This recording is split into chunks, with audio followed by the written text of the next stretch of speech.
초고령 사회 진입으로 돌봄 수요가 급증하면서 우리 사회는 지금 요양보호사 인력 부족이라는 심각한 문제에 직면해 있습니다. 보건복지부의 전망에 따르면 2028년에는 무려 11만 6천 명이라는 엄청난 수의 요양보호사가 부족할 것이라고 합니다. 이러한 인력난은 단순히 돌봄 인구가 늘어나서 발생하는 것이 아닙니다.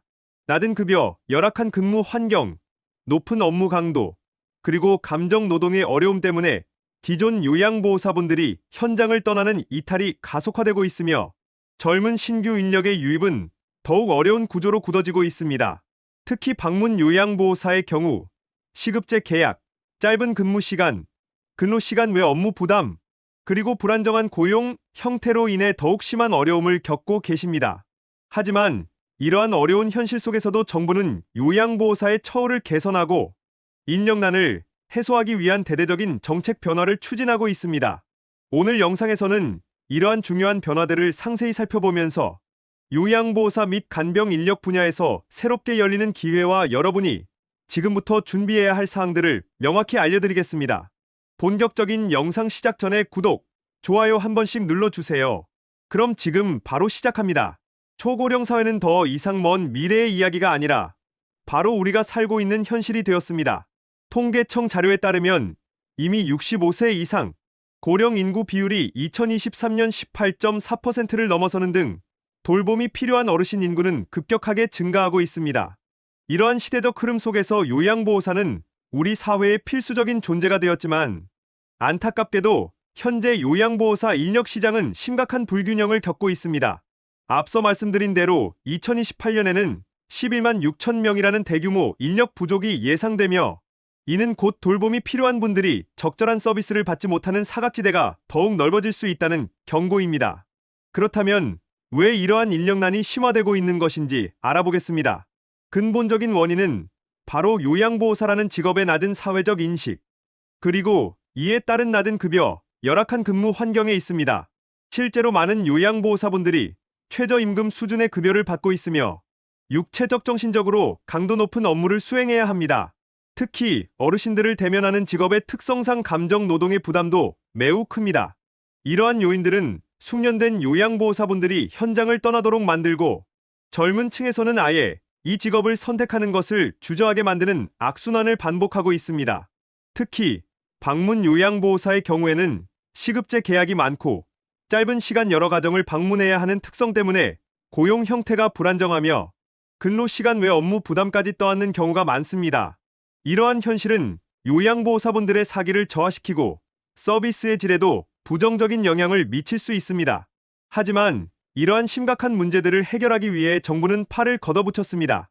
요양보호사의 처우를 개선하고 인력난을 해소하기 위한 다양한 정책 변화를 추진하고 있으며 이는 요양보호사분들뿐만 아니라 이 직업을 고려하고 있는 잠재적인 인력에게도 새로운 기회를 제공하고 있습니다. 가장 주목할 만한 변화는 바로 승급제 도입입니다. 2024년 10월부터 시행되는 이 승급제는 5년 이상 꾸준히 근무하며 현장에서 풍부한 경험을 쌓은 요양보호사분들에게 팀장급, 즉 선임 요양보호사 자격을 부여합니다. 그리고 이들에게 월 15만 원의 추가 수당을 지급할 예정입니다. 이는 단순한 추가 수당 이상의 의미를 가지고 있습니다. 경력 있는 요양보호사분들이 현장을 이탈하는 것을 막고 이분들의 전문성을 공식적으로 인정하며 나아가 후배 요양보호사들을 이끄는 리더십을 발휘할 수 있도록 격려하는 중요한 조치입니다. 더 나아가 2025년부터는 이 승급 경력이 기관을 이동하더라도 인정되도록 제도가 확대될 예정입니다. 이는 요양보호사분들의 경력 단절 우려를 해소하고 직업의 안정성을 높이는 데 크게 기여할 것입니다. 다음은 장기 근속 장려금의 완화 및 확대입니다. 현재 3년 이상 근속 시 지급되는 장기 근속 장려금의 지급 기준이 완화될 예정입니다. 이는 요양보호사분들이 오랜 시간 한 곳에서 헌신할 수 있도록 장려하는 정책입니다. 또한 지리적으로 열악한 섬이나 벽지 지역에서 근무하는 요양보호사분들에게는 별도의 인센티브를 지급하는 방안도 검토되고 있습니다. 이러한 조치는 근무 환경이 상대적으로 어려운 지역에서의 인력 수급을 원활하게 하고 지역 간 돌봄 서비스의 격차를 해소하는 데 도움을 줄 것입니다. 근무 환경 개선도 빼놓을 수 없습니다. 안전하고 건강한 근무 환경은 요양보호사분들이 긍지를 가지고 일할 수 있는 바탕이 됩니다.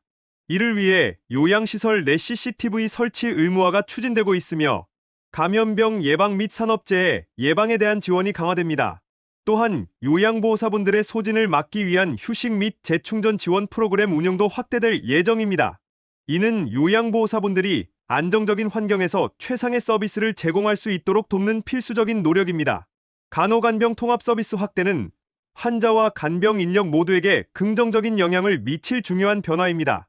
중증 환자 전담 병실이 도입되고 간호조무사 인력 배치 수준이 최대 3.3배까지 확대됩니다. 이는 간호 인력의 근무 여건을 개선하고 환자들에게는 질 높은 간병 서비스를 제공하면서 동시에 간병비 부담을 줄이는 것을 목표로 합니다. 특히 요양병원 간병 지원 시범 사업이 진행되고 있습니다.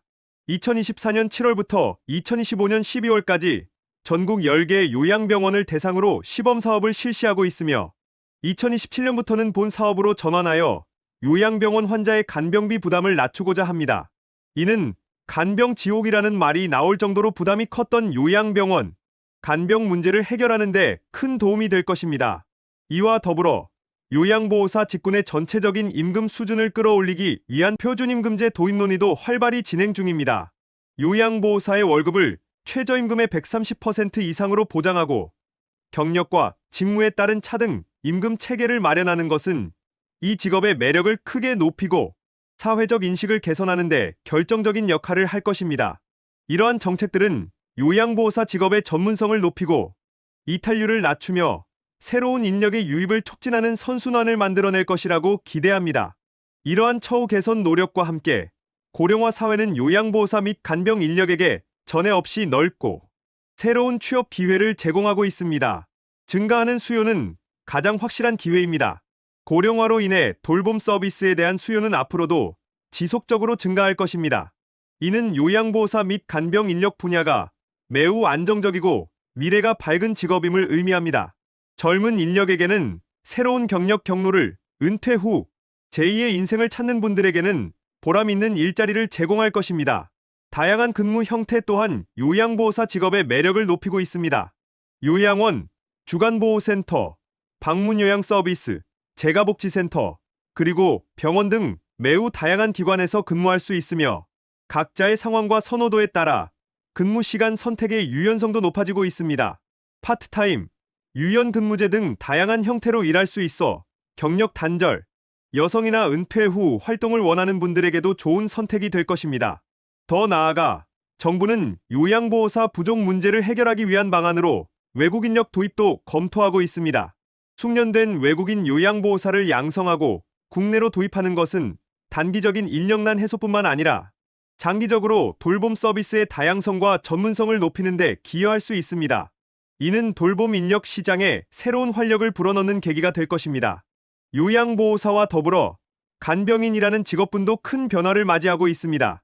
흔히 간병인이라고 하면 넓은 의미에서 돌봄 근로자를 통칭하기도 하지만 좁은 의미로는 요양보호사와는 달리 별도의 국가 자격증이나 공식 교육 과정 없이 활동하는 근로자를 지칭하는 경우가 많았습니다. 현재 활동하는 간병인력 중 상당수는 중국 동포 등 외국인 근로자로 이들은 주로 인력사무소를 통해 사적인 계약을 맺거나 파견직으로 일하는 경우가 많았습니다. 이로 인해 고용 불안정성, 낮은 처우, 그리고 서비스의 질적 편차 등 다양한 문제점을 안고 있었습니다. 반면 요양보호사는 국가 자격증 시험에 합격해야 하는 전문 자격 인력으로서 그 전문성을 인정받고 있습니다. 이러한 문제를 해결하기 위해 정부는 간병인력의 근무 환경 개선 및 정책 마련에 힘쓰고 있습니다. 간병인력 관리 방안 마련이 시급합니다. 간병인의 자격 기준, 업무 범위, 그리고 인력 수급 방안을 명확히 하고 법적 근거를 마련하기 위한 논의가 활발히 진행 중입니다. 이는 간병인을 공식적인 돌봄 인력의 한 축으로 편입하고 이들의 직업 안정성을 높이는 데 기여할 것입니다. 외국인 간병인 도입에 대한 논의도 구체화되고 있습니다.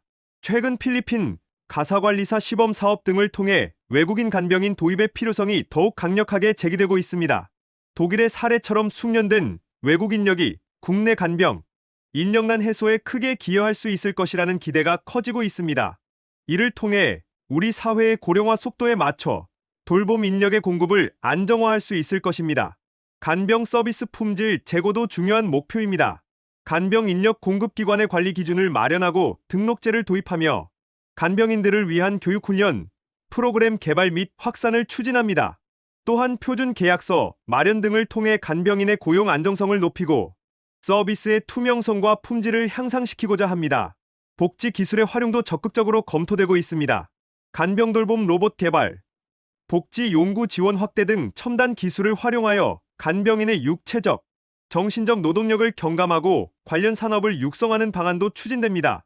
이는 간병인들의 업무 부담을 줄여주고 돌봄 서비스를 더욱 효율적이고 과학적으로 제공하는 데 기여할 것입니다. 이러한 정책 변화들은 궁극적으로 간병 인력의 급여 및 보상 상향으로 이어질 것이라고 예측하고 있습니다.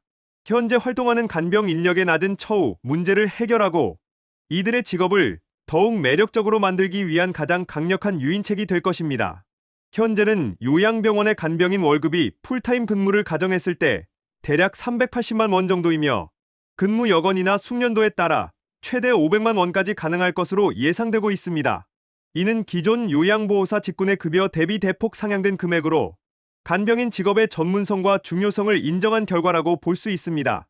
이러한 변화는 간병 인력 시장의 투명성과 공정성을 높이고 더 많은 유능한 인력이 이 분야로 유입되도록 촉진할 것입니다. 결론적으로 새로운 직업군으로서 간병 인력은 근무의 질과 보상이 모두 높아질 것으로 예상되며 이는 돌봄 전문가로서의 자긍심을 고취시키는 중요한 계기가 될 것입니다. 이러한 큰 변화의 흐름 속에서 요양보호사분들과 간병 인력, 그리고 이 분야에 관심을 가지고 계신 분들은 지금부터 무엇을 준비해야 하는지 알아보겠습니다. 각 직업군에 맞춰 현재 준비해야 할 사항과 조언을 드리겠습니다. 요양보호사분들께는 다음과 같은 조언을 드립니다. 자격증 취득 및 역량 강화는 필수입니다. 국가 자격증은 요양보호사로서 활동하기 위한 기본적인 자격이며 승급제 도입에 따라 40시간의 승급 교육 이수를 통해 전문성을 강화하고 추가 수당을 확보하는 것이 중요합니다. 지속적인 교육은 필수입니다. 2년마다 8시간 이상의 보수 교육을 이수하여 최신 돌봄 기술 및 정보를 습득하고 전문성을 유지해야 합니다.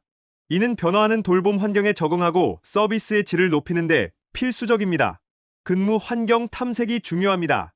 다양한 기관, 예를 들어 요양원, 주간보호센터, 방문요양 서비스, 재가복지센터 등의 근무 조건, 급여, 복지 혜택 등을 꼼꼼하게 비교하여 자신에게 맞는 일자리를 선택하는 것이 중요합니다. 자신의 상황과 비전에 맞는 최적의 근무지를 찾는 노력이 필요합니다. 권익보호에 대한 인식을 높여야 합니다. 근로기준법, 노동조합 활동 등을 통해 자신의 권리를 인지하고 부당한 처우에 대처할 수 있는 정보를 습득하는 것이 필요합니다. 적극적인 권리 옹호는 요양보호사 직업의 사회적 지위를 향상시키는 데 기여할 것입니다. 간병인을 꿈꾸는 분들께는 다음과 같은 조언을 드립니다. 민간 자격증 취득을 통해 전문성을 확보하고 취업 기회를 넓히는 것을 추천합니다. 별도의 교육 과정 없이 응시 가능한 민간 자격증을 취득하는 것은 정식 직업군으로 편입되기 위한 좋은 출발점이 될 것입니다. 실무 교육 이수는 필수입니다. 필기시험 합격 후 8시간의 실무 교육 이수가 필요하며 일부 경력자는 면제될 수 있습니다. 이러한 교육은 현장에서 필요한 실질적인 기술과 지식을 습득하는 데 큰 도움이 됩니다. 협회 및 기관 활용을 적극 추천합니다. 간병인 협회나 취업 연계 기관을 통해 일자리를 탐색하고 구인구직 정보를 얻는 것이 도움이 될 수 있습니다. 신뢰할 수 있는 기관을 통해 일자리를 찾는 것이 고용 불안정성을 줄이는 방법입니다. 근무 조건 확인을 꼼꼼히 해야 합니다. 시급, 근무 시간, 4대 보험 적용 여부, 퇴직금 등 근로 조건을 계약 전에 상세하게 확인하여 안정적인 근무 환경을 확보하는 것이 중요합니다. 불합리한 조건에 서명하기 전에 반드시 전문가의 조언을 구하는 것도 좋은 방법입니다. 이 두 직업군 모두에게 드릴 수 있는 공통 조언입니다. 미래 전망을 주시해 주십시오. 초고령 사회 진입에 따라 요양보호사 및 간병 인력의 수요는 지속적으로 증가할 것이므로 꾸준히 전문성을 강화하고 변화하는 제도에 발맞추어 나가는 것이 중요합니다. 멈추지 않는 학습과 자기 개발만이 여러분의 가치를 높일 것입니다. 처우 개선 노력에 적극적으로 참여해 주십시오. 정부 및 관련 기관에서 진행하는 처우 개선 정책, 교육 프로그램 등에 적극적으로 참여하여 자신의 권익을 증진하고 직업 만족도를 높이는 것이 필요합니다. 여러분의 목소리가 모여 이 직업의 더 밝은 미래를 만들어갈 수 있습니다.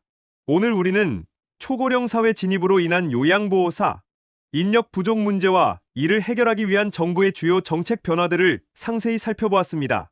2024년 10월부터 시행되는 요양보호사 승급제와 월 15만 원의 수당 지급, 장기 근속 장려금 완화, 근무 환경 개선 노력, 간호간병 통합 서비스 확대, 요양병원 간병 지원, 시범사업 등은 요양보호사분들의 처우를 실질적으로 개선하고 직업 만족도를 높일 것입니다. 더불어 간병 인력의 자격 기준 강화와 급여 상향 예측은 이 분야에 새로운 활력을 불어넣을 것이라고 기대합니다. 초고령 사회는 피할 수 없는 현실이며 돌봄 서비스는 앞으로 더욱 중요해질 것입니다. 이 변화의 시기에 요양보호사 및 간병 인력은 단순히 돌봄을 제공하는 역할을 넘어 사회적으로 더욱 인정받는 전문 직업으로 성장할 잠재력을 가지고 있습니다. 여러분의 헌신과 노력이 정당한 보상과 합리적인 근무 환경으로 이어지기를 진심으로 바랍니다. 이 영상을 보시고 궁금한 점이나 의견이 있다면 댓글로 남겨주세요. 여러분의 소중한 의견은 이 직업의 가치를 높이고 우리 모두가 더 나은 돌봄 서비스를 누릴 수 있는 사회를 만드는 데 큰 힘이 됩니다. 또한 여러분의 경험과 통찰은 이 분야에 관심을 가지고 있는 다른 이웃들에게 큰 용기와 지혜를 줄 수 있습니다. 오늘도 끝까지 시청해 주셔서 감사합니다.